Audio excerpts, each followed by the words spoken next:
Lake of the Woods, the St. Lawrence, Lake St. Clair, Coudare, Chippewa, Leech, Winnipegosh, Pymatuming.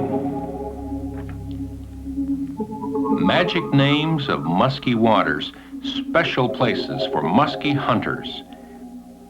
Those fishermen who suffer a magnificent obsession, an affliction that once suffered is never cured.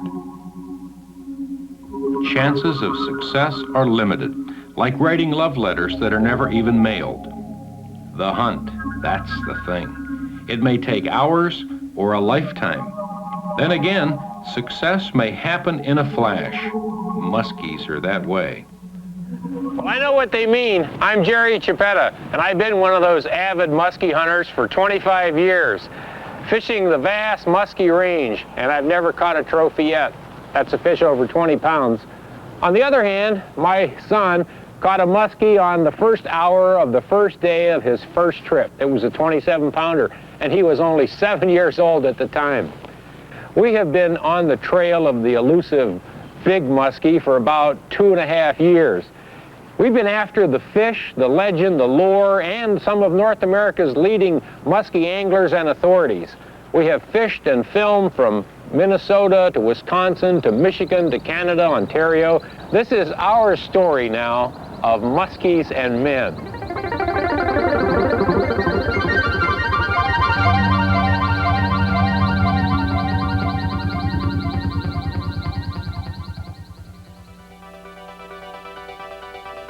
Our muskie hunt begins near Detroit on Lake St. Clair.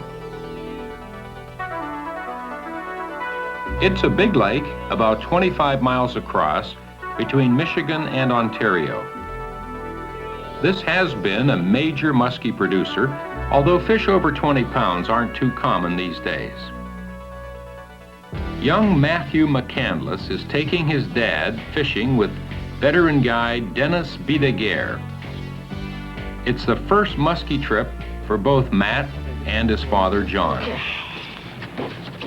Lake St. Clair muskie anglers all troll for their fish. Usually they use large spoons, plugs, or spinners. And they troll relatively fast, at speeds over 4 miles per hour. Some spots in the lake are 25 to 35 feet deep along the shipping channels, and downriggers are used. Muskies also hang around weed beds and rock piles. We found some good fishermen who have success trolling high and fast, while others catch their fish slow and low. Muskies are that way. We cut the 25, so we go to 90, 70 or 90 on the snaps.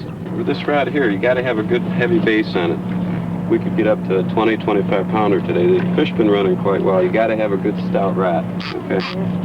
You got to have the star drag. We're running a light line, but we have the heavy leader here. The star drag, what we just heard? Right. Pull up. That's what you're going to hear when we get a strike. The fish will more or less hook themselves. We're trolling anywhere up to 4 knots. It's so calm, we're going to stay basically with all daredevils today. Red and white's always a good standby here. The darker colors, I usually run them down a little bit deeper and tighter to the boat. The red and white, we're going to run it back farther. We'll change position, though, as the day goes on. You know, you just move around your lures. That's what we're after. Why do you use red and white?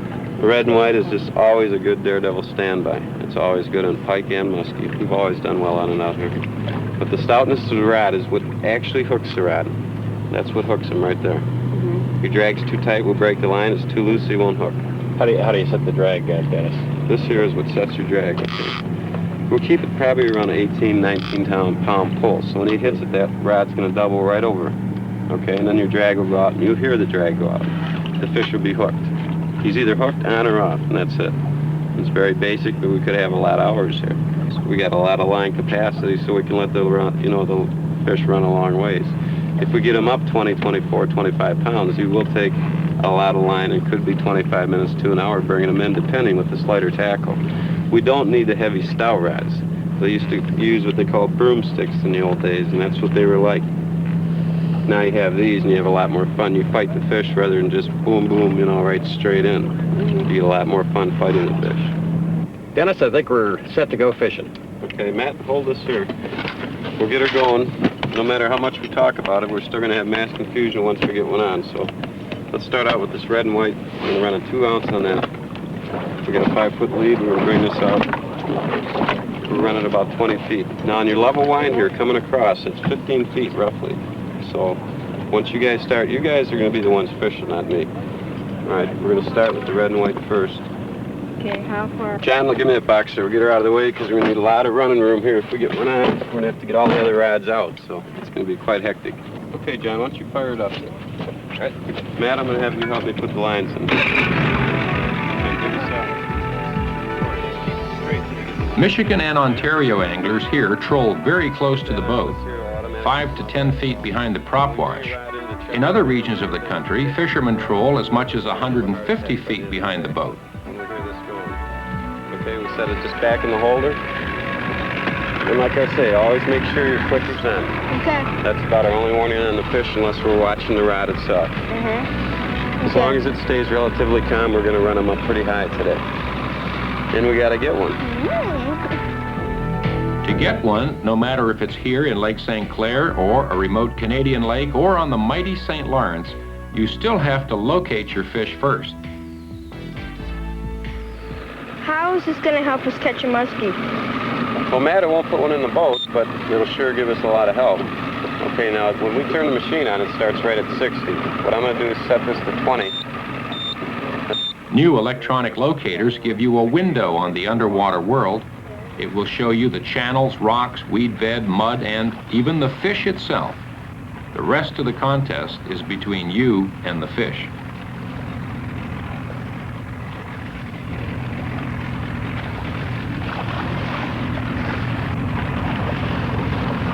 Matt, we got a fish here. Come on. All right, get it out of the holder. Get it out of the holder. All right, keep your rod up. Keep your rod up. Turn that motor off. Keep it right out of the holder. Okay, let me get this rod in here. Just fight him. Just fight him. Just wind it. Let me give you a little more tight to drag, just a little bit. Okay. See if you can bring him in at all. That's a good fish. It's a real good fish. Just bring him in. Just try and bring him in, Matt. Keep the rod up. Okay, I'm going to put that clicker on so I can hear the drag go. Okay, Matt, get him going. Keep that rod tip up. Keep it up and just wind. Strong. Okay, keep winding. Keep winding. Make sure you keep that rod tip. Don't give him any slack at all. No slack at all. Okay, see him coming up here? Yep. He's coming right in good. Hey, you like that? Yeah, I like it. Okay, get him right in there. Just trying to find. Right in, okay, bring him right in. That's good. Okay? Okay. Okay, Matt, here we go. That's good. I like that, John. Small fish, but we'll let him go. See the teeth in him? Wow. Okay, we To young Matt McCandless, this muskie will forever remain a trophy. Release him. But in the official world record books, the #1 fish is 69 pounds and 15 ounces.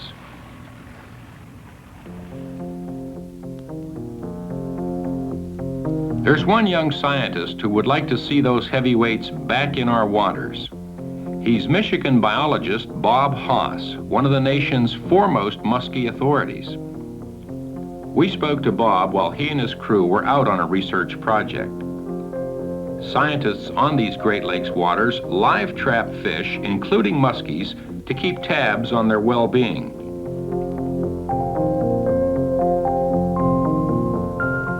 We have been studying muskellunge since the early 1970s, and through that period we have done various types of survey work. We have attempted to take eggs for for stocking purposes.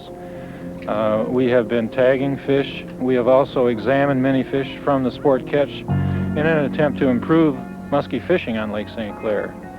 We have increased minimum size limit to 38 inches, and we have found through our biological studies that muskellunge do not spawn until they reach about 36 or 37 inches in length. Prior to the change in size limit, many of the fish were being caught and killed before they had an opportunity to spawn. Now we feel with the extra protection that every female at least has 1 year of spawning before being caught, and I think that the Good success of the sport fishery in recent years is an indication that this size limit change has made a significant impact on the population. On the average, a female muskie would reach 36 or 38 inches in their 5th or 6th year. Rate of natural mortality, or the rate at which those fish are dying from natural causes during that period, is very low, so that the fishermen would not actually lose fish through natural causes during that period, and so it doesn't cost the fishermen anything to allow the fish to live longer, grow to a larger size, and to reproduce. Muskie fishing will at least stay as good as it is and probably improve with increases in the muskie population due to higher numbers of larger females in the population and improved spawning because of the larger numbers of fish spawning. The muskie gets his name from the combination of the French word masque, meaning face, and the Ojibwe Indian word allonge, meaning long, hence long face, or masquinonge.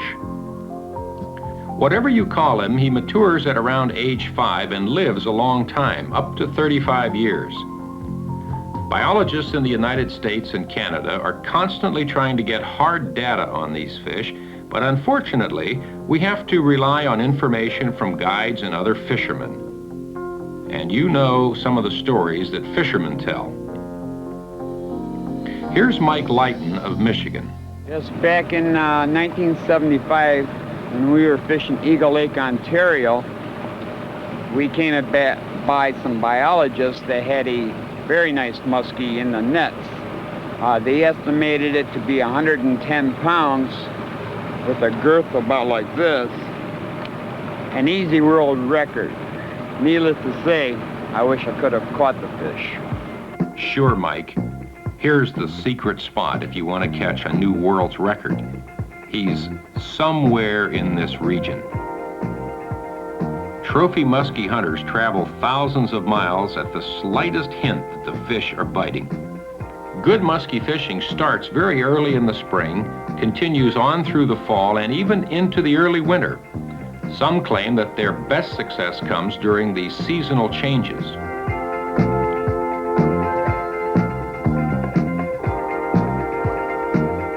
Fall fishing is the favored time here on the St. Lawrence River in upstate New York. Fishermen both troll and cast for muskies, although trolling is a real art here because of the uneven, rocky bottom. That habitat, those rocks, channels, weed beds, uneven bottom, that environment is the main reason that this Thousand Island area has produced so many 40, 50, and even 60-pound muskies. In fact, some claim that the world's record fish of almost 70 pounds came from these waters. Cannon downriggers are popular fishing tools because, with a good sonar fish locator and the information it offers you, you can troll safely at the correct depths. Tulsa, Oklahoma fisherman Tony Caligiuri mans the lines, while Larry Ramsell from Muskies Incorporated reads off the depth information from the locator. It's real important when you're fishing for muskies to keep your line changed and good, and you can do that right in the boat. And a real novel and easy way to make sure it comes straight off is just pitch the spool in the water and bring her back onto the reel. Tangle free, no mess. That is pretty slick. I never thought about doing it like that. That way it don't get twisted up. A lot of people just wind that line off that spool, but this is just as good as somebody holding a pencil through the center for you. And comes straight off. that is slick. It's about 1/8 of an inch down the spool, and that's where we want it. Muskie fishing can be moments of thrilling, heart-pounding excitement, accompanied by long hours, days, or even weeks of boring trolling. No fish. Muskies are that way. Later in the fall, Tony returned for another try with guide Jim Evans, who specializes in night fishing. In their first 2 hours on the St. Lawrence River, they caught 2 big muskies. And then they spent another week together and never got another strike. Muskies are that way. About 1,000 miles west of the St. Lawrence, we found a totally different kind of muskie fishing. For example, in Wisconsin's prime lakes, trolling is prohibited. Fishermen use smaller boats because the lakes here are more protected. At Hayward, Wisconsin, muskies are an important part of the local culture. In fact, the townspeople celebrate the fish in a big way.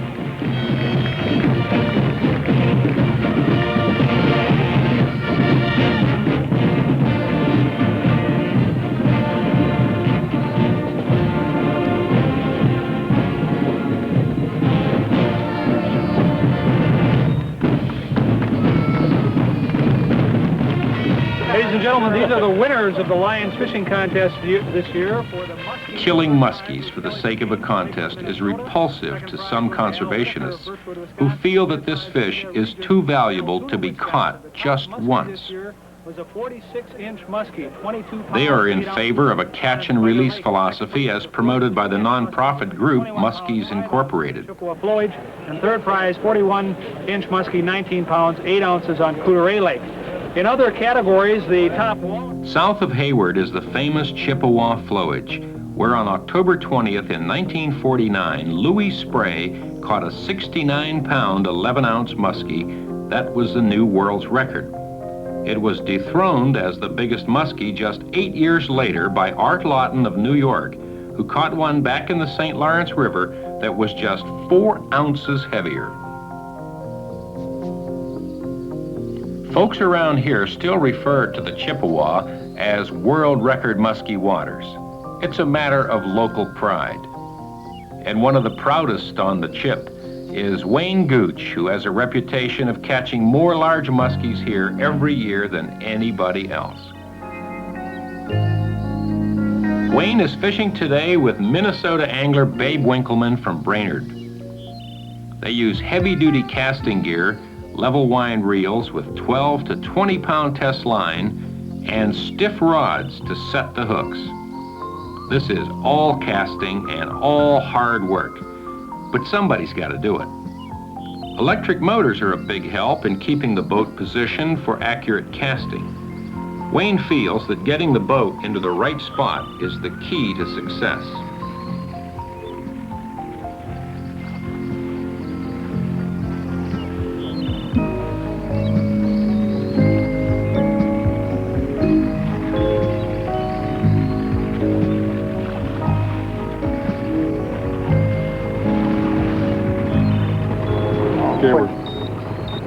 Watch that back here. Okay, see right here, we're just coming on the tip of that bar. Oh, yeah. How do you tell the suspended particles from the fish? Well, your fish will make an even arc, generally. Well, not always an even arc, but usually they'll make a big hook.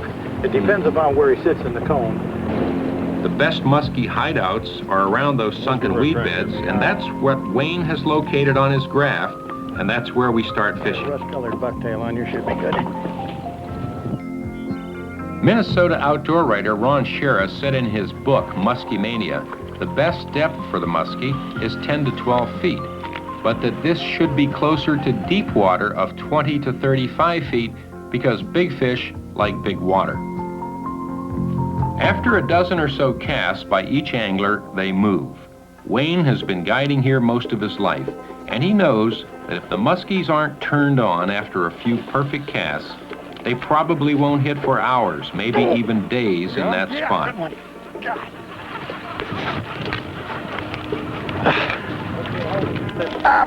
I think I got the Loch Ness Monster here, Wayne. I'll get the motor up. All right. Hang on, don't want you up in front.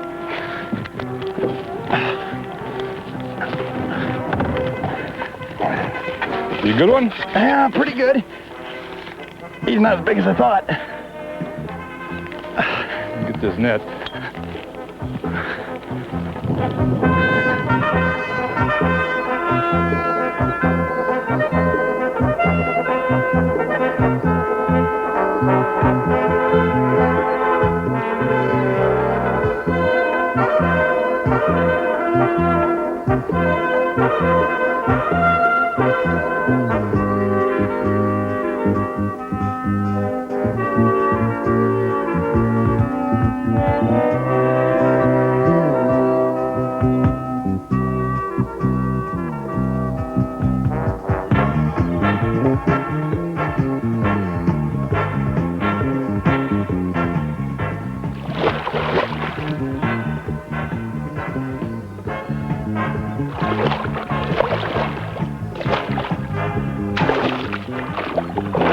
lesson we learned from Wayne Gooch was to know your water, know the underwater obstructions and weed beds, and don't be afraid to move after a few choice casts. They did this in the following days, and it paid off.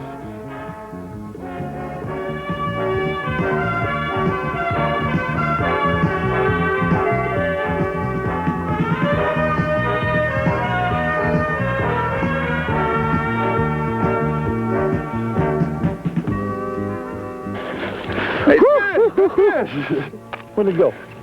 12 maybe? No, not. Yeah, he's about 12. Nice jump on him. Boy, he was just stretching it there. Got your pliers? The Meps did it. Yep. I put that spinner back on with that gold blade, that brass blade, that was it. Hold still, big fella. Here, I'm gonna put this trolling motor back in the water and get it out of our road here. Let's put him on a full.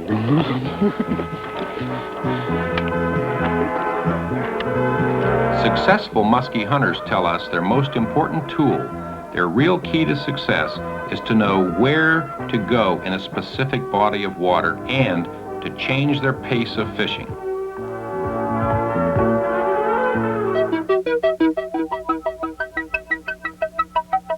Compressing time in a motion picture of two very good fishermen in action may erroneously give you the idea that muskies are a pushover. Surveys have found it takes a couple of 100 hours of trolling in some of our good lakes to catch a legal fish. One survey showed on good inland lakes, you'll catch one legal muskie after about 80 hours of fishing. Tiger hybrids, those are crosses between a northern pike and a natural muskie, are a pushover. They only take about 20 hours per catch. So what we're watching now is a montage of days and days of fishing compressed into a few minutes.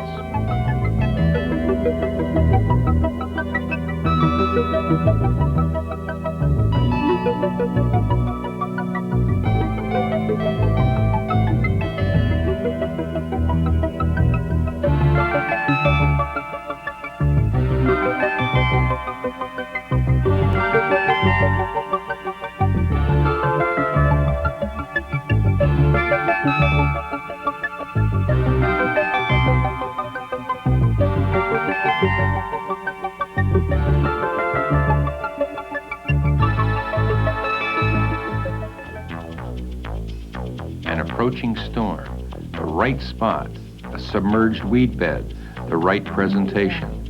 They have everything going for them at this moment. That combination triggers the fish.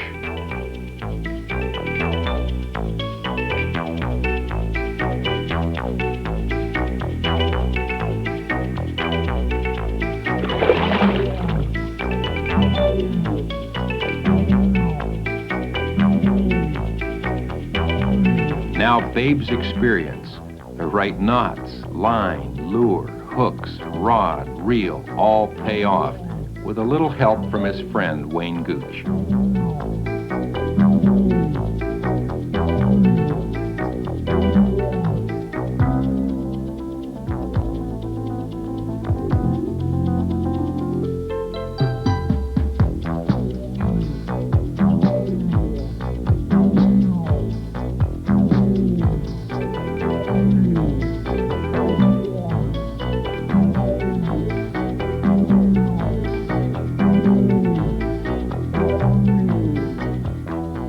They do not wish to waste time with this fish out of the water just to weigh it. Their consensus is this is a trophy.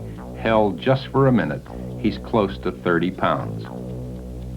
Catching a big muskie like this is like no other experience a fisherman can have in the angling world.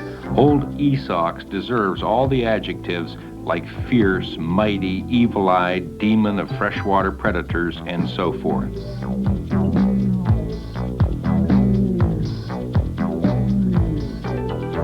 Our advice, approach him with caution. You'll bust your buttons telling of your big catch if you're lucky, but more than likely, he'll bust your tackle and your ego. Muskies are that way.